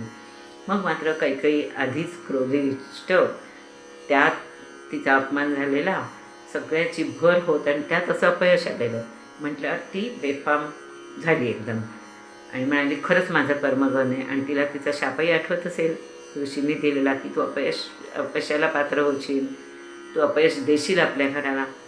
म्हणून ती आता अत्यंत अस्वस्थ होते. असं बघितल्यावर दशरथ आणि त्याची तीही लाडकीच राणी आहे, तो अत्यंत आशेने कौशल्याकडे बघतो. आणि मग कौशल्या सुमित्रा ज्या सत्वरजगुणी आहेत, त्या दोघी अगदी निर्व्याज मनाने आपल्या पिंडाचा अर्धा भाग काढून, त्या लाडू म्हणा जो असेल त्यातला अर्धा भाग काढून कैकेयीच्या हातात 2 भाग देतात.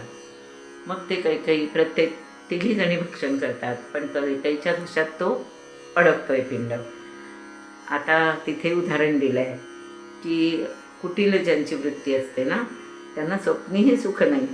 आता नाही म्हणजे काय, आतून मानायचीच वृत्ती नाही. कुटील वृत्तीमुळे समोर सुख येतं ना, बाहेरून येणारं सुखही ते आत घेऊ शकत नाहीत आणि आतून आनंद त्यांच्या कधी निर्माणच होत नाही आणि त्यामुळे अपेक्षाला पात्र असतात. असं वसिष्ठ म्हणतात की बाई गं घे येतात तो. मग ते परत तीर्थ देतात तिला.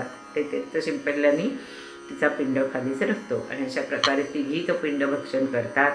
राजा खूप खुश होतो आणि भरभरून वस्त्रभूषण देऊन, ब्राह्मणांना दक्षिणा देऊन शृंगी ऋषी आदी सगळे ऋषी आपापल्या घरी निघून जातात. तिघी राण्यांना दिवस राहतात योग्य वेळी. राजाला खूप आनंद झालेला आहे. आता श्रीधर कवी म्हणतात, आता तो घालीने जो पिंड नेला त्याचा काय वृत्तांत आहे तो मला श्रोते विचारत आहे, त्यामुळे तीच मूळ कथा सांगा म्हणतात. तर आता मी ती आधी सांगतो. तरी केसरी नामे वानर, त्याची श्री अंजनी सुंदर, ऋषमुख पर्वती घोर तप करीत बैसली, 7 सहस्र वर्षेपर्यंत मौन धरुणी शुचिष्मंत, आराधिला उमाकांत प्रसन्न झाला टपांती, म्हणे अंजनी माग इच्छित, यरी म्हणे दही अक्षय सुत, परमप्रतापी यशवंत महाभक्त वज्रदे, मग बोले उमावर 11 वाजोनी महारुद्र, तुझे उदरे अक्षावतार धरितो अंजनी जाणका, ऐके शुभवदने अंजनी तू अंजळी पात्र बसवनी, बैसे सावध माझे जाणे अंतर्दृष्टी करून या, सुटेल अद्भुत प्रभंजन साक्षात लोक प्राणेश आपण, प्रसाद देला आणून तो तू बक्षी अविलंबे, स्वस्थळा गेला शूलपाणी हंस्त बैसली अंजनी, नयन झाकोने निजमाने ब्रह्मानंद चंबळे, तव कैकेयी हातीचा पिंड झडकोनी घारी नेत असता जोडणी, तो चंड समिरे ते क्षणी पिंडमुखीचा असुरीला, तो अंजनीच्या करात आणून घातला अकस्मात, तो तत्काळ ती भक्षित शिवस्मरण करून या, घारी ते देवांगना बहिली, नृत्य करिता चाचरी दिली, मग विधीने शापिली घारी होई म्हणून, मग ते सुवर्चना नामे देवांगना, लागे कमलच भवाचे चरण, विधी म्हणे दशरथरा अयोध्येला नुकर, त्याच्या मखसमयी पिंड झडपता, उधरशील तू तत्वता, अंजनी करी पिंड पडता निजस्थाना येसी तू, असो घरी ब्रह्मवरे करुनी, उद्धरुनी पावली स्वस्थानी, इकडे नाव मास भरता अंजनी, प्रसूत झाली ते धवा. त्यामुळे आता ही जी कथा आहे की घालीने नेल्या पिंडाचं काय झालं, तो वृत्तांत श्रीधर कवी आपल्याला सांगताय. पण तत्पूर्वी मला एक छोटीशी आत्ताच वारकरी कीर्तनात ऐकलेली गोष्ट आठवली, कैकेयीच्या रुसण्यावरून, की तिचा जो मुद्दा असतो ना की मी कर्तृत्वाने मोठी आहे तर ती मोठी आहे, मीच मोठी, म्हणजे जी कर्तृत्वाने मोठी ती वयाने मोठं असायला लागत नाही. एक सुंदर गोष्ट त्याने सांगितली, छोटीशी आठवली आणि योग्य म्हणून सांगू अशी वाटते की एक सून असते, तिला कोणीच्या तर तुझं वय काय, तर ती म्हणते माझं 25, मग तुझ्या सासऱ्यांचं काय, त्यांचं 20, तुझ्या सासूचं काय, तिचं 15, तुझ्या नवऱ्याचं काय, त्याचं 10, आणि तुझ्या मुलाचं काय, त्याचं 5. सगळं म्हणतात हा काय उलटा हा प्रकार आहे, असं का म्हणतेस. तेव्हा ती म्हणते की मी 25 वर्षाची, कारण माझ्या वयात मी जन्माला आल्यावर 5व्या दिवशी माझ्या आईने तुळशीची माळ घातली गळ्यात वारीची, आणि त्यामुळे माझं वय पूर्ण, आज 25 वर्षाची मी आहे. पण माझ्या सासऱ्यांनी 20 वर्षापूर्वी माळ घेतली तुळशीची, त्यामुळे त्यांचं वय 20 आहे, त्यांचं वय किती असलं ते. सासूनी 15 वर्षापूर्वी, त्यांचं बघून नंतर 5 वर्षांनी सासूने घेतली. त्या दोघांचं बघून माझा नवरा माळकरी झाला, त्याने 10 वर्षापूर्वी घेतली. आणि आता माझा मुलगा 5 वर्षाचाच आहे, पण मी त्याला माझ्याच सारखी जन्माच्या 5व्या दिवशी माळ घातली. म्हणून तो 5 वर्षाचा. म्हणजे माळ घेऊन वारकरी झाल्याने किंवा विठ्ठलाच्या जवळ आल्याने त्या अनुषंगाने मी मोठी आहे 25 वर्षाची, बाकीचे लहान आहेत. ते काही छान वाटली होती तेव्हा ही गोष्ट मला, ती सांगायची वाटते. आणि मी पुढे चलते आता, की हा घारीने घेतलेला पिंड आहे ना, तो ऋषमुख पर्वतावर केसरी नामक वानर आणि त्याची पत्नी अंजनी हे दोघं तपश्चर्या करीत बसलेले असतात शंकराची, आणि खूप वर्ष करत असतात. अत्यंत श्रद्धा असते शंकरावर. तर तिला शंकर प्रसन्न होतो आणि म्हणतो, तुला काय पाहिजे माग. तर ती सांगते, मला तुझ्यासारखा अक्षयसूत पाहिजे, परमप्रतापी, यशवंत, महाभक्त, वज्रदेही असा, भक्तिरस भरलेला ज्याच्यात असा. तेव्हा शंकर तथास्तु म्हणतात आणि म्हणतात, 11वा रुद्र जो महारुद्र जन्माला येणार आहे तो तुझ्या उदरी येईल आणि तो अक्षय अवतार होईल. आणि त्याप्रमाणे, आणि तेव्हा ते असंही सांगतात की तुझ्या हातात समीर म्हणजे वारा हा तुझ्या हातात आणून जो काही प्रसाद देईल तो तू तात्काळ भक्षण कर. आणि त्याप्रमाणेच घडतं की ती ध्यानस्थ बसलेली असताना अचानक तिच्या हातात पिंड येऊन पडतो आणि ती ते भक्षण करते. त्या घारीच्या जो तोंडात असतो ना, तर तो वारा तिच्या तोंडातून खेचून घेऊन तिच्या हातात टाकतो.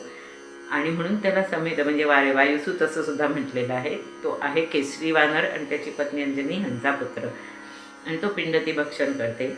आता तिथे अजून एक छोटी उपकथा जोडलेली आहे की ही घार कोण असते, तर ती देवांगना असते. आणि आपल्याला माहिती आहे, अशा खूपच कथा आहेत पुराणातल्या की त्या नाचताना चाचरल्या, नाचताना त्यांची दुसऱ्या कोणावर दृष्टी गेली, अशा कुठल्या कारणाने विधीसारखा शाप देत असतो म्हणजे ब्रह्मदेव, आणि मग शाप देत असतो. तसं तिला शाप देतो. सुवर्चसा नावाची देवांगना आहे, तिला सांगतो तू घार होशील.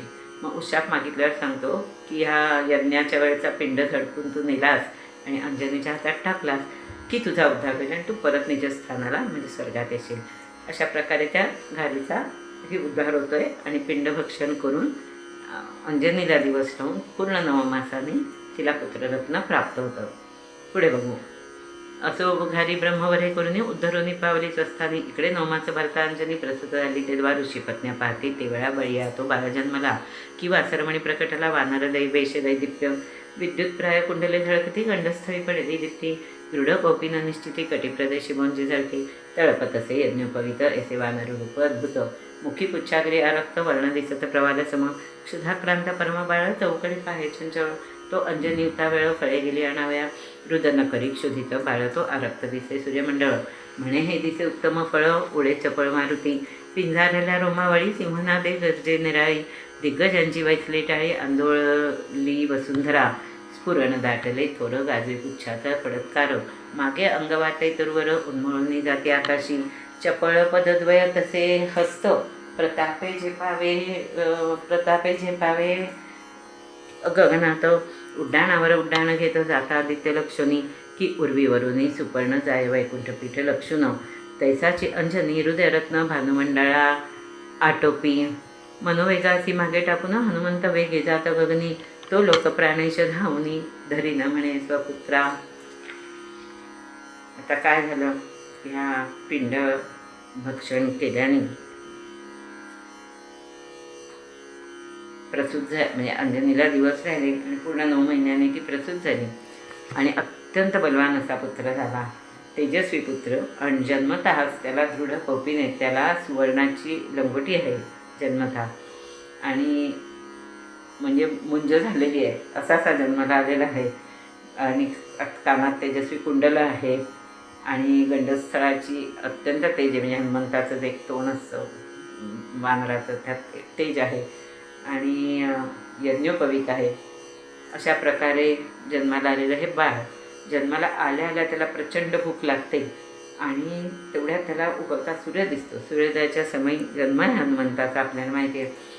सूर्य दिसतो तांबडा लाल, त्याला वाटतं हे अत्यंत उत्तम फळ आहे म्हणून ताबडतोब तो तिथून उड्डाण करतो. हे सुंदर फळ आहे हे बघून उड्डाण करतो. आपल्याला तुम्हाला जर आठवत असेल हनुमान चालिसात पण एक जो आहे जुगसहस्त्र जोजन परभानू लिलियोताही मधुर फल जानू.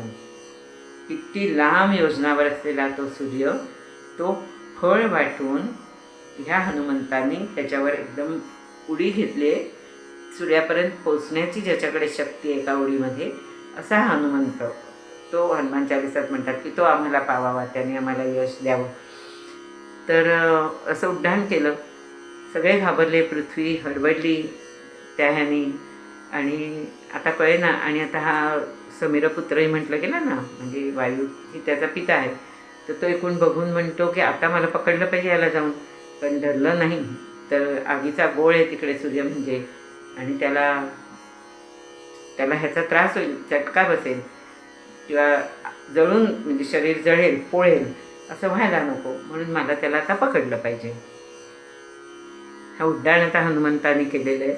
म्हणजे जन्मताच त्याने आपली शक्ती, आपला प्रताप, आपली बुद्धी हे सगळंच दाखवलेलं आहे.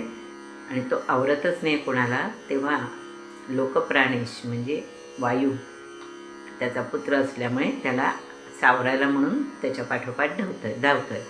पण हा काही कोणाला आवरत नाही. आता पुढे काय झालं. परमतीव्र सूर्यमंडळ तेजे आहाळेला बाजे बाळ, म्हणून अंधरूप आहे अनिळ परितो चपळ नाटोपे, मग हिमाचलाचे शीतलांबू कण, मागून शिंपी प्रभंजन, हनुमंत मुख पसरून सूर्याजवळी पातला, तो ते दिवशी सूर्यग्रहण राहू आला मुख पसरून, मारुती सक्रोध झाला दारुण, सिंहिका सुत देखता, म्हणे मी अत्यंत क्षुधित फळ भक्षावया आलो येतो, हा कोणाला अकस्मात ग्रासाआड माझ्या, सबळ पुच्छ घाय करून फोडिले राहूचे वदन, भिरकाविला पायी धरून मूर्छा येऊन पडला तो, जैसा शुंडा दंडे करून देख, महागज विदारी बिडालक, की भुजंगाचे कवित मुशक अकस्मात सापडला, राहूचे कैवारे केत कपिवर धावला उन्मत्त, जैसा केसरी पुढे जंबुक येत आपले मरण विसरुनी, केतू देखताची हनुमंते तेथेची मर्दिता मुष्टी घाते, अंग चुकोनी वेगे भोवते पळता झाला केतुके, राहू आणि केत इंद्रापाशी आले धावत, अशुधे नाहाले देवी पर्वत, सिंधुरे करून माखिले, आक्रोशे बोलती लोके जण, तू सुरेश सस्तनयन,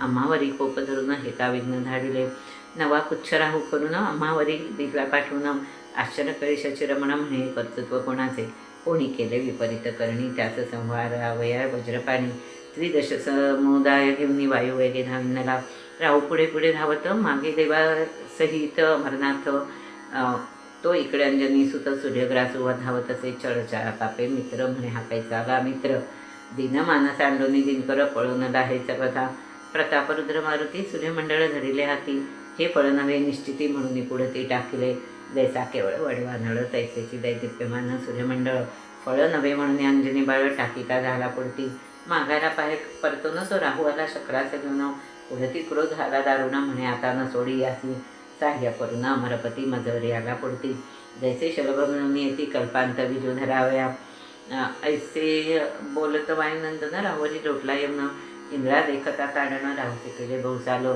जैसा पर्वत पडे अकस्मात तैसा राहुसी ते मुष्टी घातो, ग्रहपूजा यथा सांगत इथं वायुसुते मांडिली, राहू आक्रोश फोडी हाका म्हणे काय पासी अमर नायका, मग शक्र ऐरावती देखा अकस्मात प्रेरिला, जिकडे धावे ऐरावत तिकडे भारे उर्वी लवत, की दुसरा मेरू मूर्तिमंत शक्राचे वाहन झाला, तो चपळ लोटला ऐरावती चपळ धावला वीरमारुती, जैसा वज्रघात पर्वती तैसा कुंभस्थळी ताडिला, धाके ऐरावत तोपळे पाकशासन निजबळे, ऐरावती अकळिता नाकळे रान घेतले भयची, जैशी दुर्बळाची स्त्री नष्ट भोवत तीन मानी त्याचा वचनार्थ, तैसा इंद्रासी ऐरावत नाटोपेची सर्वथा, असो विवेक करुणी बहुत कामक्रोध आवरिती म्हणत, तैसा सहसाक्ष ऐरावत पुढती समोर आणला, मागुता धावे पवनसुत धरी ऐरावतीचे चारी दंत, उलथ होनी खाली पाडित शक्रासहित तेरवा, हस्त चपेटे हनुमंते तेवेळी किरीट शक्राचा पाडिला भुतळी, सकळ देवसेना ते काळी भयभीत झाली,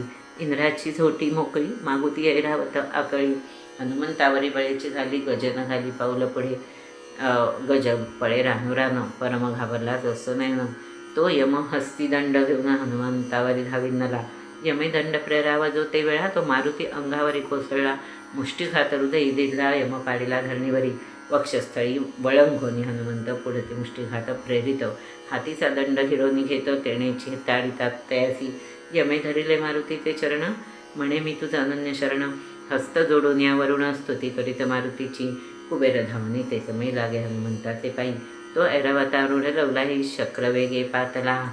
हनुमंताने जन्माला आलेला कसं युद्ध मांडलं त्यात आपण बघूया की त्याने उड्डाण घेतलं, तो काही आवरेना वाऱ्यालाही म्हणजे समीराला, त्यांनी हिमकण त्याच्या अंगावर शांत व्हायला, थंड वाटायला शिंपडले की हा आता सूर्याच्या गोळ्या जवळ जातो ना, तर तो होरपळून निघू नये म्हणून वारा मागून हिमाचलाचे शीतलांबू कण म्हटलं आहे.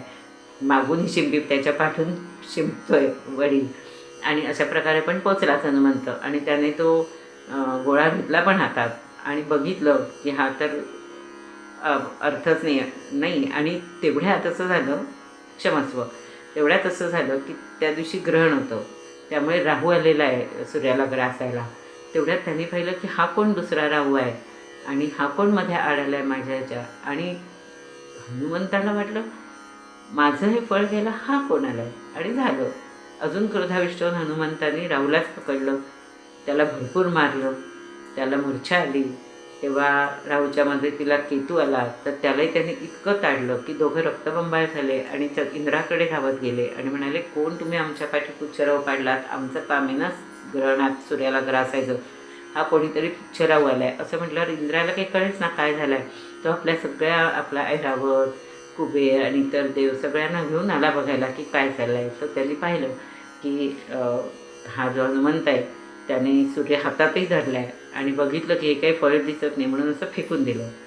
ते फेकून दिलं आणि उलटा वळला, ह्या खाण्यासारखं नाही म्हणून. तर पाठी पाहिलं की हा राहू तर आला इंद्राला घेऊन, सगळं सैन्य घेऊन.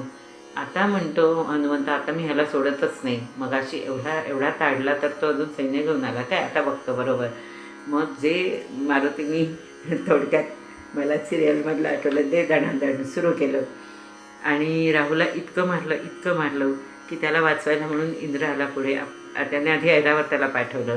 तर इंद्राचा ऐरावत तुम्हाला माहिती आहे अत्यंत बलवान. ऐरावत जिथे जिथे पडेल तशी पृथ्वी इकडे तिकडे कोलंबडत होती अक्षरशः. आणि मारुतीने त्या ऐरावतालाही सोडलं नाही. त्याला अक्षरशः पुच्छ धरून त्याचं डोक असं गोल गोल फिरून हापटलं. आणि आता त्याच्या हातनं ऐरावताला सोडवायला इंद्राला धावायला लागलं. आणि शेवट कसंही करून, आणि त्याला एक सुंदर दृष्टांत दिला श्रीधर कवींनी की जसा कामक्रोध विवेक करून, विवेकाच्या साह्याने महंत लोक जे असतील ते आपला कामक्रोध जसा आवरून धरतात, तसंच हस्ताक्षाने तो ऐरावत आपल्यासमोर पुढे आणून निवांत उभा केला. पण तरी मारुती काही थांबायला तयार नाही. त्याने ऐरावताचे चारिक दंत सगळे उलथून टाकले आणि इंद्रासहित त्याला खाली पाडला. सगळं देव घाबरले. मग यम आला यमदंड घेऊन.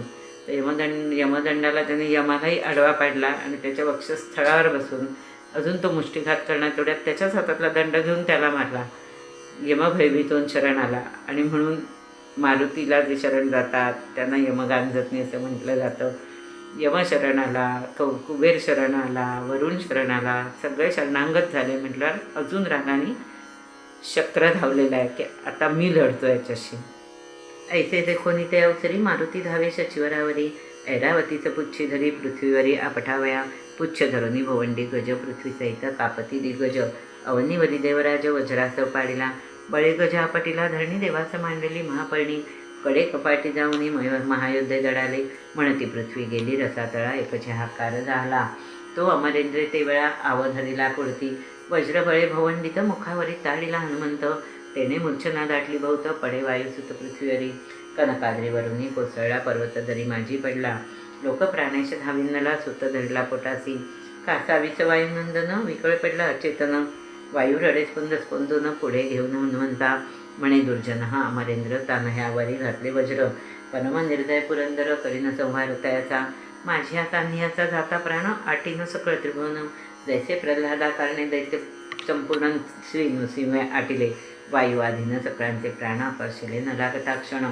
श्वासोश्वास कोंडून केले त्रिभुवन कासावीचं, मग इंद्रविरींची सकळ सुरवर रमावर आणि उमावर, सकळ प्रजा ऋषीवर शरण आले वायुते, पोटासे धरुनी हनुमंत वायू दीर्घस्वरे रडतो, तो ब्रह्मादी देव समस्त प्राणनाथे देखिले, हनुमंत कडेवरी घेऊनी वायू उभा राहते क्षणी, तिन्ही देव देखोनी नैनी नमस्कार करीते धवा, मग बोले कमळासून पुत्राचा कैवार घेऊन, अवघे जन निर्धाळून टाकेशी काय प्राणेशा, येरू म्हणे न उठता माझा सुत इंद्राचे आटीन देवांसहित, ऐकोनी हसे इंद्रानाथ वर देतसे संतोषुनी, पूर्णपिंडाचा हनुमंत यासी स्वप्ने नाही मृत्य, ब्रह्मकल्पपर्यंत चिरंजीव पुत्र तुझा, मग बोले कर्पूर गौर माझे तृतीय नेत्रीचा वैश्वानर, क्षणे जाळील चराचर परी यासी बाधिना माझी त्रिशूळादी आयुधे तत्वता तीन रुतती हनुमंता मग विरंची होय बोलता निज वरदान ऐकाते माझे ब्रह्मास्त्र आणि पाश कदा न बाधितील यास म्या जी शस्त्रे निर्मिली बहुवस तीही यास न बाधती मग इंद्रवदे सवेग वर माझे यासी न बाधे वज्र हा वज्रदेही साचार अक्षयाभंग सर्वता हनुवटी झगडले वज्र यास हनुमंत नाम साचार कुबेर म्हणे बहुत असुर क्षयपावती हस्ते याच्या यमवदे वरदान यास काळदंड न बाधी पूर्ण याचे करीते दे नामस्मरण त्याचे बंधन न करी मी मग बोले रसाधिपती अभंग असो यास शक्ती कधी श्रम न पावे मारुती युद्ध करिता बहु चालो दिव्य कमळांची सुमनमाळ न चुके लोटता बहुकाळ ती विश्वकर्मे तत्काळ गळा घातली मारुतीच्या समस्ती देऊन वरदाना गेले आपले स्वस्थाना वायूने हनुमंत ते क्षणा अंजनी जवळ आणला. हे युद्ध केवढं पेटलं आणि त्या शक्रांनी ठरवलं की काय करायचं आता.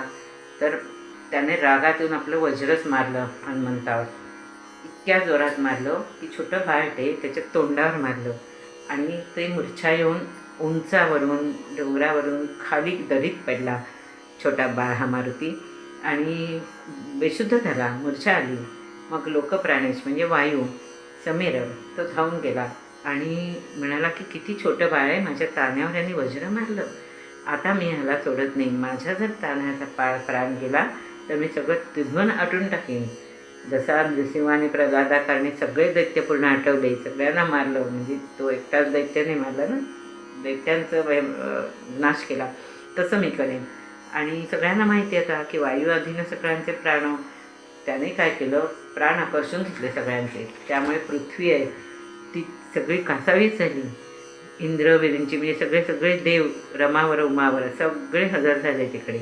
आणि वायूला म्हणाले, अरे काय चाललं आहे, काय तुझ्या एका मुलाचा प्राण वाचवण्याकरता तू काय सगळं हे विश्व मारून टाकणार आहेस की काय, ती पृथ्वी तू निर्दाळून टाकायला निघालास.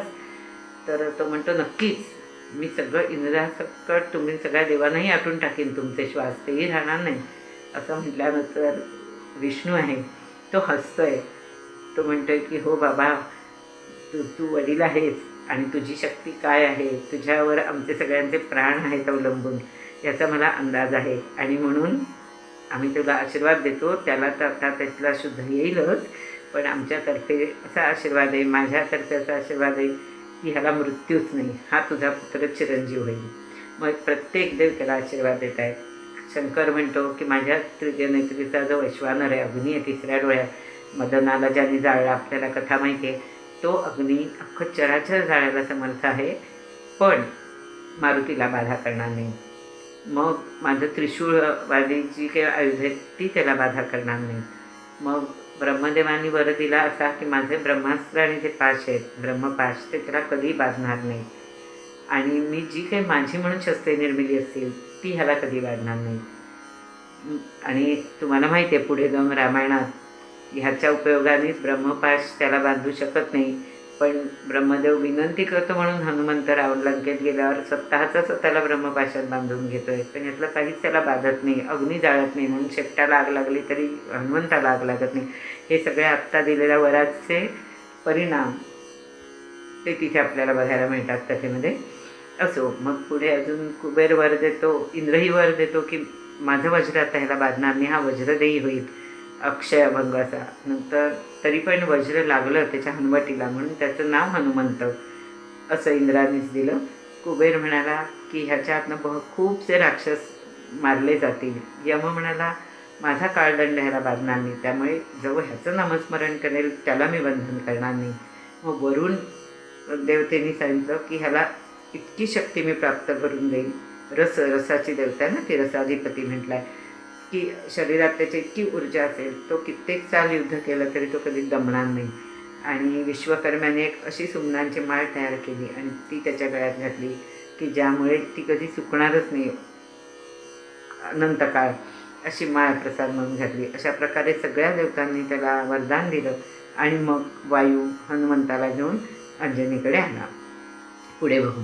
मारुती सरुदय धरुनी स्पुंदस्पुंदोनी रडेजन्नी मुखा माझे स्तन घालून वदन कुरवाय वेळोवेळा रामविजय ग्रंथ सुरस त्या माझे हनुमंत जन्मविशेष श्रवण करीते ते सावकाश ग्रहपीडा त्यास न होय हनुमंत जन्मकथा न निजभावे करिता श्रवण दुष्ट ग्रह विघ्नेदा ऋण न बाधिती कदाई पुढे रसाळ कथा बहुत डोहाळे पुसेल राजा दशरथ अजन्मा जन्मेल रघुनाथ तोच कथार्थ अवधारा जैसे जो जो क्षेत्र पिकत तो तो कणचे घनदाट दिसत तैसे प्रसंगावने प्रसंग बहुत रसभरित असती पै जयासी नाही पुत्र संतान त्याने करावे विजयावर्तन संतती संपत्ती परिपूर्ण सदानंदती त्याचे गृही येथून श्रीरामचरित्र कथा गहन श्रोती परिसावी सावधान तेणे ब्रह्मानंद ठसावून कैवल्य पद पाविदे ब्रह्मानंदा श्री रघुवीरा विषकंठ हृदया परात्परा वेदवंद्या श्रीधरवरा दिनोद्धारा जगद्गुरु असं आश्वासन देऊन अंजनीकडे बाळ आलेलं आहे आणि तिने त्याला जवळ घेतलं आहे, दुग्धपान केलेलं आहे.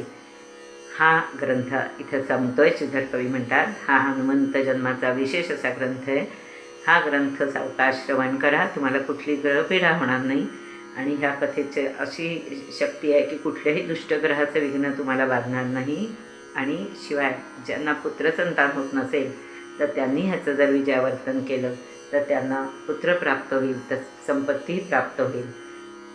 अशी ही श्रीरामकथा. आता ते दृष्टांत कसा देतात की जसं जसं शेत पिकत जातं तशी कणसं घनदाट जशी होत जातात तशी आता ह्या रामकथेत अनेक रसभरीत वर्णनांचे प्रसंगाहून प्रसंग येत जातील. ते ऐकायला श्रोते हो तुम्ही अत्यंत सावधानता परिसावी श्रोती परिसावी सावधान. तेथे तेने ब्रह्मानंद ठसावणं, तुमच्यात ब्रह्मानंद ठसावेल, तुम्हाला तो आनंद मिळेल, तुम्हाला कैवल्य पद प्राप्त होईल असं सांगून प्रथेप्रमाणे ह्या तिसऱ्या अध्यायातही ब्रह्मानंद त्यांचे जे गुरु आहेत त्यांना ते नमस्कार करून अध्यायाचा शेवट करतात. स्वस्ती श्रीराम विजय ग्रंथ सुंदर संमत वाल्मिकी नाटकाधार श्रवण करोत पंडित चतुर तृतीयाध्याय गोडहा. श्रीरामचंद्रार्पणमस्तु. श्रीराम समर्थ. श्रीराम श्रीराम जय राम जय जय राम. श्रीराम जय राम जय जय राम. श्रीराम जय राम जय जय राम. श्रीराम जय राम जय जय राम.